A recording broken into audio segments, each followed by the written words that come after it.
Sandeshkhali, accessible only by ferry, remains at the epicenter of a crisis that demands immediate attention. আমরা রাষ্ট্রপতি শাসন চাইছি, সাজান যাত্রী না ধরা পড়বে।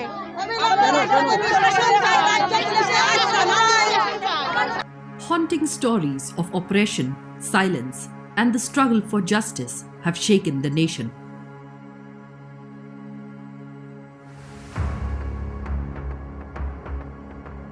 হাওড়ার কচলার ছবি শনি হালদার আমাদের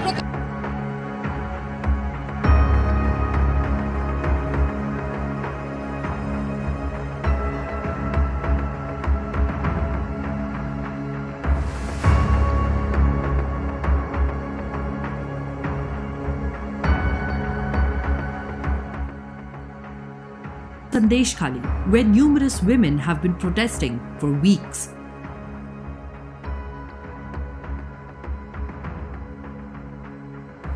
The remote village, some 75 kilometers from West Bengal's capital, Kolkata, is on the boil.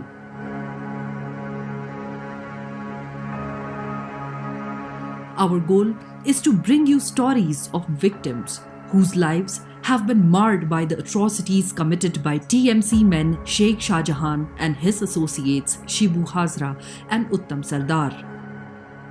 Hello and namaste, I'm Richa Dwivedi. Let us talk to the people here in the village of Sandeshkhali and let us try and understand with them what has unfolded in the last couple of days. কি হচ্ছে? মানে ওই যে মারধর করছে সব, মেয়েটাকে মেরে ধরে মাথা ফাটিয়ে দিয়েছে।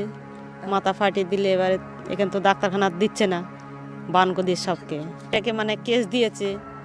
মেরে মাথা টাথা ফাটিয়ে দিলে আবার মেয়েটা জামাইটাকে কেস দিয়েছে। মদের ব্যবসা আমরা করে গরিব মানুষ, আমরা না খেতে পারলে বাঁচি না, আমরা লোকের দূরে কাজ করতে হয়। মানে এক আধটা কেস না, আর নখানা কেস দিয়েছে। মানে মদের চোরাই মদ উনিই ব্যবসা করছে, উনি করে উনি লোককে দোষ দিচ্ছে। Numerous stories of alleged land grabbing and bonded labor, where acres of land were snatched away, forcing people into a life of servitude without any pay. Ponds, vital sources of livelihood, were usurped, exploiting villagers who worked without compensation. Wives were allegedly plucked from their homes in the dead of the night, tearing families apart. নিজেদের জমি নিজেরা পায় না, সেই লোক fishery করছে, উনি fishery করছে লোকের জমি কেড়ে নিয়ে। ঘর বাড়ি আমার জামাইবাবু এখানে 2.5 বিঘা জমি ছিল, নিয়ে নিয়েছে, নিয়ে জমিটা জলকর করে দিয়েছে, পুরো মাছ ফিশারি করেছে। ফিশারি করে ও নিজেই মাছ চাষ করতেছে তাদের কাছে নিয়ে। হ্যাঁ, শিবু হাজরা হ্যাঁ ফিশারি করে ও মাছ চাষ করতেছে, টাকা পয়সা দেবে দেবে করে দিচ্ছে না। ছেলেরা শিবু হাজরার কাজ করতো, কাজ করতে রাত 12টা একটা ডেকে তুলে নিয়ে যেত। তুলে নিয়ে গিয়ে পাকা ঘরের দেয়াল গেঁথেছে, সারাদিন খেতে দেয়নি, পয়সা দেয়নি, সারা রাত গেঁথেছে, ইট গেঁথেছে। ঘুমাচ্ছিল আমার জামাই, আমার ছেলে ঘুমাচ্ছিল, ওরকম ডেকে তুলে নিয়ে গেছে। ঘুম থেকে ফোন করেছে যে এখানে এত আয় বলে ডেকে এখানে আমাদের অলোক ডেকে তুলে নিয়ে গেছে, নিয়ে গিয়ে ওদেরকে মারধর করেছে বিনা দোষে। আজ আমাদেরকে রাত্রেবেলা আমরা ঘুমাবো, আমাদেরকে ডেকে তুলে নিয়ে যাবে, অমুক জায়গায় মিটিং আছে, চলো তোমরা মিটিংয়ে যাবে বলে আমাদের সারা রাত বসিয়ে রেখে দিত। আর বিনা অন্যায়তে বিনা অত্যাচারে আমাদের এরকমভাবে করেছে। The shadows of Sandeshkhali tell us tales of alleged sexual assault in the guise of party meetings. Disturbing reports have revealed instances where women were coerced into attending late-night party meetings right here, where they were subjected to sexual exploitation by TMC members. The women of Sandeshkhali have courageously taken to the streets and they demand justice and the arrest of Sheikh Shah Jahan and his associates. কিছু হচ্ছে রাত বিরেতে bike বাহিনী এসে উত্তম সর্দার, শিবু হাজরা এবং সাজান শেখের কথাতেই এগুলো হচ্ছে। উনিও মাঝে মাঝে আসেন, আমাদেরকে এখান থেকে বাড়ির থেকে তুলে নিয়ে যাওয়া হয়। মানে স্বামীদেরকে বলা হয় যে আপনারা ঘর সামলান আর মহিলাদেরকে আমাদের এখানে পাঠাতে হবে মিটিংয়ের জন্য। কিন্তু মিটিং টিটিং ওসব কিছুই না, আমাদেরকে দিয়ে ওনাদের মনোরঞ্জন করানো হতো। প্লাস হচ্ছে ওনারা কি খাবেন না খাবেন সেগুলো বানিয়ে দিতে হতো আমাদের, যেটা পিঠে পুলি সেগুলো আমাদের বানিয়ে দিতে হতো। এবং আমরা যদি সব মহিলাই একসাথে যেতাম, গেলে মানে এ পাড়ার 10 জন ও পাড়ার 10 জন এরকম করে নিয়ে যেতেন। তো যাওয়ার পরে ওখানে সিলেকশন হতো যে কোন মহিলা দেখতে সুন্দর, কোন মহিলা হচ্ছে স্বাস্থ্য শরীরটা ভালো, দেখতে ভালো, সেরকম মহিলা দেখে ওনারা সিলেক্ট করে রাখতেন। আর বাদবাকি জনকে বলতেন তোমরা বাড়ি চলে যাও, এরকমভাবে পাঠিয়ে দিতেন। মানে আমি ধরো আমার শাশুড়ি মার সাথে গেছি, সেখানে আমার শাশুড়ি মা বৃদ্ধা বয়স্ক, ওনাকে বলতেন বাড়ি পাঠিয়ে দিতে আর আমাকে ওখানে থেকে যেতে বলতেন। তো এভাবে বলাতে শাশুড়ি মা যে বয়স্ক মহিলা তিনি কি ফিল করতেন যে তার বৌমাকে, বাড়ির বৌমাকে ওখানে রেখে দিয়ে তাকে চলে আসতে হচ্ছে। এরকম একটা পরিস্থিতি তৈরি হয় যে আমাদের সম্মানকে আমরা বাঁচানোর জন্য মতো যখন ডাকবে তখন যেতে হবে, না গেলে তোমার বিরুদ্ধে ব্যবস্থা নেবে। তা আমার একটা দোকান আছে, সবজির দোকান, রাত 2টোর সময় এসে ডাকছে, চলো এক্ষুনি দাদা ডাকছে। দাদা মানে এখানকার জনপ্রতিনিধি শিবু হাজরা, সন্দেশখালীর দাদা উনি। তা দাদার আদেশ আমাদের মানে ভগবানের আদেশের থেকে আরও বড়, ওনার আদেশ আমাদেরকে মানতে হবে। সেই রাত 2টোর সময় আমি যাই, আমাকে পার্টি অফিসে বসিয়ে রাখে আর ভোর 5টার সময় আমাকে ছাড়ে ওখান থেকে। তারপরে না গেলে দোকান বন্ধ করে দেবে, দোকানে ঝাঁপ ভেঙে দেবে, স্বামী সন্তানের উপর অত্যাচার করবে, যার জন্য বাধ্য হয়ে আমাদেরকে যেতে হয়। पार्टी ऑफिस में ले जाके बिठाते थे रात को 1-2 बजे ऐसे, क्या करते थे महिलाओं के साथ? क्या करना, क्या था उनके मन में, क्या हो रहा था? ও আসলে শুনুন, আমার যা বয়স, তা আমার সঙ্গে সেরকম শারীরিক অত্যাচারের হয়তো মনোভাব ওর মানে থাকতে পারে না, কিন্তু যারা অল্প বয়সী মেয়েদের তাদের উপরে কি করতে পারে, নিশ্চয়ই আপনি একটা মেয়ে হয়ে বুঝতে পারছেন যে তাদের উপরে কি করার জন্য তারা রাত 2টো 2:30টার সময় তুলে নিয়ে যায়। রাত 12টা 1টা তখন তুলে নিয়ে যাবে, চলো মিঠে নিয়ে যেতে হবে, না গেলে বাড়ি বেড়া চলে তুলে নিয়ে যাবে, না গিয়ে মারধর করবে, জমি জায়গা কেড়ে নিচ্ছে, শান্তিতে কারো থাকতে দিচ্ছে না এখানে। Women recounted how Sheikh Shah Jahan's goons, wielding terror, invaded homes late at night, targeting women who'd resisted attending questionable meetings. Children were not spared. They allegedly faced beatings and threats for not participating in political activities for the TMC. The village has become a breeding ground for fear, silence, and submission. পড়াশোনা করতো তখন, ওর হাত থেকে phone কেড়ে নিয়েছে, phone কেড়ে নিয়ে ওর phone কেড়ে নিয়েছে, ফোন কেড়ে নিয়ে ওদের কাজ করিয়েছে, কাজ করিয়ে পয়সা টয়সা কিছু দেয়নি। মানে ও বিজেপি করে, আমাদের এই পাড়টাতে না, ওই পাড়টাতে শীতলিয়া পাড়ে বিজেপি করে, এটাই ওদের দোষ। ও মানে হঠাৎ তৃণমূলের লোকজন গিয়ে, বা শুনেছিলাম প্রশাসনে 2জন অফিসার ছিলেন, মানে ওর স্বামীকে মানে মারতে যায়, এবং বউটার কোলে বাচ্চাটা ছিল, ধস্তাধস্তি করার সময় বাচ্চাটাকে এরকম কোল থেকে নিয়ে ছুঁড়ে ফেলে দেয়। বাচ্চাটা 8 মাসের বাচ্চাটা পড়ে যায়। এরকমই অত্যাচার করে ওরা। অনেক হেনস্থা করেছে, চুল ধরে টেনেছে, হাত ধরে টেনেছে, হাতের এখানে খামচে ধরেছে, হাত মুজড়ে দিয়েছে, চুল ধরে একদম জানলা থেকে টেনে নিয়ে গেছে, বাচ্চাটাকে কোল থেকে টান মেরে ফেলে দিয়েছে স্বামীকে বাঁচাতে গেছে যখন। আরো খিস্তি, আরো বাজে বাজে অশ্লীল ভাষা। तो बच्चे भी डर, मतलब बच्चों के मन में भी डर। তো ছোট বাচ্চা, 8 মাসের বাচ্চা, সে তো আটকে গেছে, সে তো অসুস্থ হয়ে গেছে, সে বাচ্চা তো মানে না পাচ্ছে কাঁদতে, না পাচ্ছে করতে, তাই সে তো আতঙ্কে হয়ে গেছে, বাচ্চাটা পুরো একদম নিথর হয়ে গেছে। Shockingly, victims recount instances where the police allegedly refused to register complaints. Instead, they were directed to Sheikh Shah Jahan and his men to settle matters. A clear indication of a system failing to protect its citizens and instead aiding the perpetrators. বহুতবার প্রশাসনের কাছে যাওয়া হয়েছে আমাদের, কিন্তু প্রশাসন সেভাবে কোনো protection আমাদের দেয়নি। উপরন্তু আমাদেরকে বলেছে শাহজাহানের সঙ্গে, শিবু হাজরার সঙ্গে মিটিয়ে নিতে বা মানিয়ে নিতে। আমাদের কোনো অভিযোগ করার মানে কোনো সুযোগ দেওয়া হয়নি। আজকে দেয়ালে পিঠ থেকে যাওয়াতে আমরা আজকের বাইরে বেরিয়ে এসেছি। এসে আমাদের আন্দোলন এটাই যে আমরা সসম্মানে বাঁচতে চাই। The ominous presence of law enforcement extends beyond negligence. Police, alleged to be aligned with Sheikh Shah Jahan, barged into homes at night, threatening violence against women who refused to withdraw their complaints. A chilling manipulation of power, striking fear into the hearts of those seeking justice.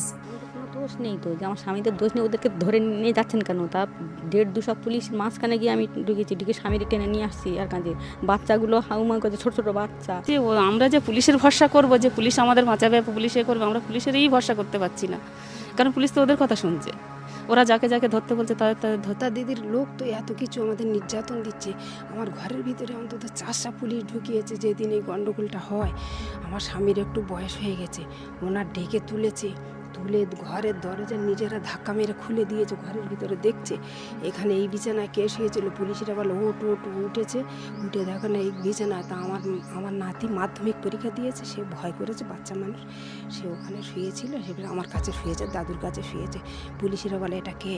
তা বলে আমার নাতি। এই তুই কী করিস রে? বলে আমি পড়াশোনা করি। এই কিসে পড়িস? বলে আমি মাধ্যমিক দিচ্ছি। এই কি কালকের কি পরীক্ষা? বলে ভৌতিক বিজ্ঞান। এই তোর বয়স কত? আমার বয়স 16। একে তুলে নিয়ে যেতে হবে, সে বাচ্চা পরীক্ষা দিচ্ছে। এরকম নির্যাতন আমাদের ঘরের ভিতরে ঢুকে যাওয়া, পায়খানা টাইখানা ঘরের ভিতর, চৌপাশে লাইট দেওয়া, তো 4টা পুলিশ আমার বাড়িতে। Women of Sandeshkhali courageously stepped forward to break their silence, seeking justice for the atrocities they endured. Their hopes for support from the highest echelons of power were met with disbelief and denial. কোনো অন্যায়কে কোনোদিন প্রশ্রয় দিইনি, এবং আমি initiative নিয়ে state commission পাঠিয়েছি। 17 জনকে অ্যারেস্ট করা হয়েছে, এবং আপনারা দেখেছেন যারা মুখে মাস্ক পরে পরে ছবি তুলছে, ধরাও পড়েছে বিজেপির কর্মী, কিভাবে তারা বাইরে থেকে নিয়ে এসে একটা এলাকাকে অশান্ত করার চেষ্টা করেছে। আগে টার্গেট শেখ শাহজাহান, ওকে টার্গেট করে ইডি ঢুকলো। Despite the widespread protests, the West Bengal Chief Minister Mamata Banerjee remains silent, leading to frustration among the demonstrators. The allegations of the Chief Minister's indifference have deepened the sense of neglect felt by the women and tribals of Sandeshkhali. Rubbishing the Chief Minister's statements, the villagers spoke of a manipulated democracy where the ruling TMC maintained an iron grip on power. Allegations of booth capturing, forced voting, and driving out opposition painted a grim picture of a compromised electoral process. একজন মহিলা, আমিও একজন মহিলা, তো আজকের মহিলার এখান থেকে আমি বলবো যে আমরা যে মহিলা, আজকে মহিলারা রাস্তায় নেমেছে। উনি একজন মুখ্যমন্ত্রী, মহিলা এই কথাটা বলতে পারেন না যে আরএস এটা তকমা লাগানো ছাড়া অন্য কিছু না। এখানে অন্য কোনো পার্টি নেই যেখানে আপনার 98% ভোট পেয়ে যায়, পেয়ে গিয়ে মানে নিরপেক্ষভাবে জিতে যায়, সেখানে এখানে অন্য পার্টির গল্পটা আসবে কেন?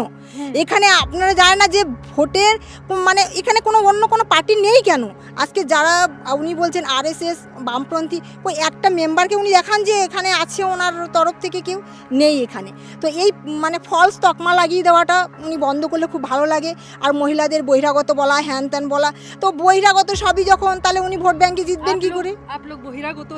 আমার এখানে বাড়ি, আমি এখানে 20 বছর হচ্ছে বিয়ে হয়েছে, 20 বছর আমার হচ্ছে ম্যারেজ লাইফ 20 ইয়ার্স।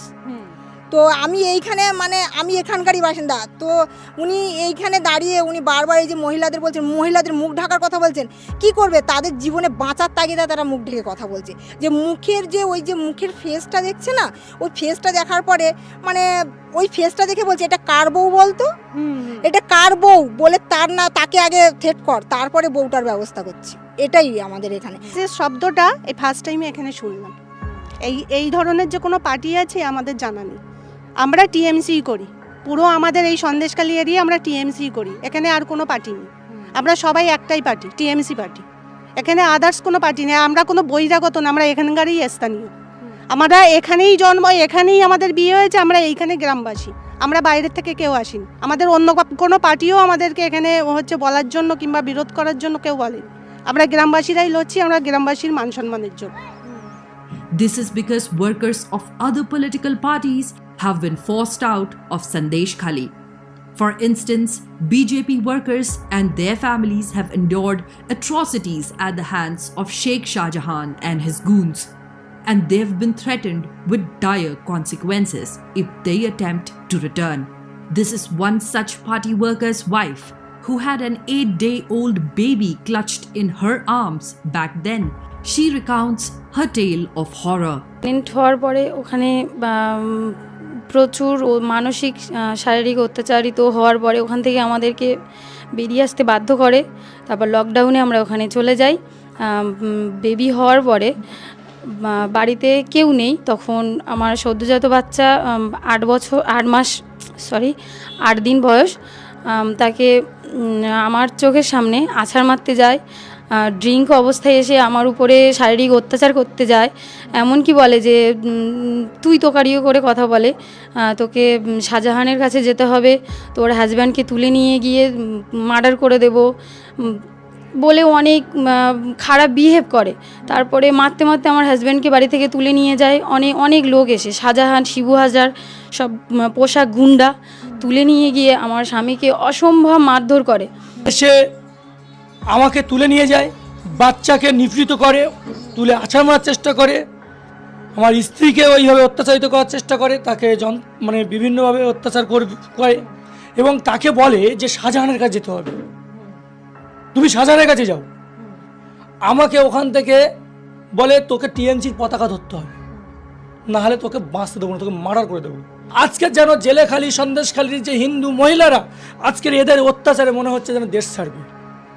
দেশ ছোড় কে কাহা যাएंगे, কোথায় থেকে কেউ জানে না, কোথায় যাবে কেউ, তো এর কোনো সমাধান নেই। আজকে বাংলাদেশ থেকে ভারত এসেছি, ভারত থেকে কোথায় যাব, আজকে পশ্চিম বাংলাদেশে কোথায় যাব? Back in Sandeshkhali, amidst this reign of terror, victims, particularly women, suffered in silence. The stigma surrounding sexual assault prevented them from sharing their traumatic experiences, creating a culture of isolation and fear. আসে সবাই সংসার আছে, তো স্বামী সন্তান আছে, শ্বশুর শাশুড়ি আছে, তার সাথে যে কি হয়েছে সে কি বলতে পারবে ওপেন এসে? সেইটা পরবর্তীকালে দেখলে তার কি মান সম্মান আর থাকবে? তার তো মনে হবে যে না, এর থেকে এইগুলো দেখার থেকে বলার থেকে আমার মরে যাওয়া ভালো, তাই না? সবার সামনে এসে বলার থেকে মরে যাওয়াই ভালো। একটা মেয়ের ইজ্জতটাই তো সব থেকে বড়। সেটা যদি সবার সামনে একটা ঘরে একজনের সাথে যে জিনিসটা হয় সেটাকে বাইরে এসে প্রকাশ করা যায় যে তার সঙ্গে হয়েছে, সে ঠিক আছে। একটা মেয়ে কিন্তু অনেক কিছুই সহ্য করতে পারে, তার সব কিছু দিয়েও কিন্তু তার স্বামী, সংসার, সন্তান বাঁচানোর চেষ্টা করে। যখন এইটা ওপেন করতে চায় না, তার মানে সে চায় তার সংসারটা বাঁচানোর জন্য। এটা বাইরে আসলে তো তার সংসারটা থাকবে না, সে কোন মুখ নিয়ে সেখানে থাকবে? তখন সবাই তো তার দিকেই আঙুলটা তুলবে। সে কি বলবে যে না শিবু হাজরার দোষ এখানে? সে তো বলবে না। তো এটা কি বলবে? বলবে না তো, সেই মহিলাটারই দোষ দেবে কিন্তু, যে কেন তুমি গিয়েছো, কেন গিয়েছে সেটা তো কেউ জানবে না। তাকে বাধ্য করা হয়েছে, তাকে তুলে নিয়ে যাওয়া হয়েছে, সেই জন্য সে গিয়েছে। না করলে তখন তার স্বামীর ওপরে অত্যাচার, তার যে স্বামী যে কর্ম করে সেই কাজটাই কেড়ে নেবে, বাইরে বেরোতে পারবে না, হাত পা ভেঙে দিয়ে বসিয়ে রাখবে। এইরকমই তাদের ব্যবহার। Faced with unbearable circumstances, the women of Sandeshkhali decided to break their silence. The TMC party office where sexual assaults allegedly occurred was vandalized. Shibu Hazra's properties went up in flames as the culprits absconded. Presently, some parts of Sandeshkhali are under Section 144 of the CRPC due to recent demonstrations by women. Media reports suggest attacks on a significant number of Hindus by TMC leader Sheikh Shahjahan's gangs. আমরা যেমন সন্দেশখালীর মা, যেমন আমাদের সন্তানদের সযত্নে লালন পালন করতে পারি, তেমনি আমরা অসুর বধের জন্য দশভুজা হয়ে দাঁড়াতে পারি, যাতে অসুর আমরা নিধন করতে পারি। আমরা সন্দেশখালী মায়েরা সবাই একজোট হয়ে এরকম শিবু হাজরা, উত্তম সর্দার, শাহজাহান শেখের মতো যে অসুরগুলো, ওদের নিধন করার জন্যেই আমরা আন্দোলন করছি। আমাদের আন্দোলন আমরা চালিয়ে যাব যতক্ষণ ওরা নিধন না হচ্ছে। ওটা আমরা একদমই চাইছি না। যে আমরা চাইছি রাষ্ট্রপতি শাসন আমাদের মধ্যে চলে আসুক। রাষ্ট্রপতি শাসন থাকলে মনে হয় আমরা অনেকটা শান্তিতে থাকতে পারবো, তখন সব কিছু ঠিকঠাক কাজ হবে আমরা আশা করি। এটাই আমাদের পাওনা ওনার কাছে, মানে পাওয়া আর কি, চাওয়া পাওয়া। আমরা এটাই বলতে চাইছি যে উনি যেন এরকম ধরনের কোনো একটা ব্যবস্থা করলে আমরা খুব ভালো। Some expressed their only hope lies in the imposition of President's rule in Bengal, as trust in the ruling government had shattered after enduring countless atrocities. After the governor's visit and assurance, subsequently followed by visits by various other central agencies, they pinned their hopes on central government for justice. Sandeshkhali's story is one of resilience against oppression, a cry for justice echoing through the otherwise tranquil Sundarbans. The victims, having endured unspeakable horrors, now stand united, demanding an end to the reign of fear and the restoration of their faith in a just society. As countless stories of land grabbing, alleged sexual assault, police apathy, and the prevailing atmosphere of fear perpetuated by the ruling Trinamool Congress government in West Bengal come to light, the question that remains: will their voices be heard and justice served?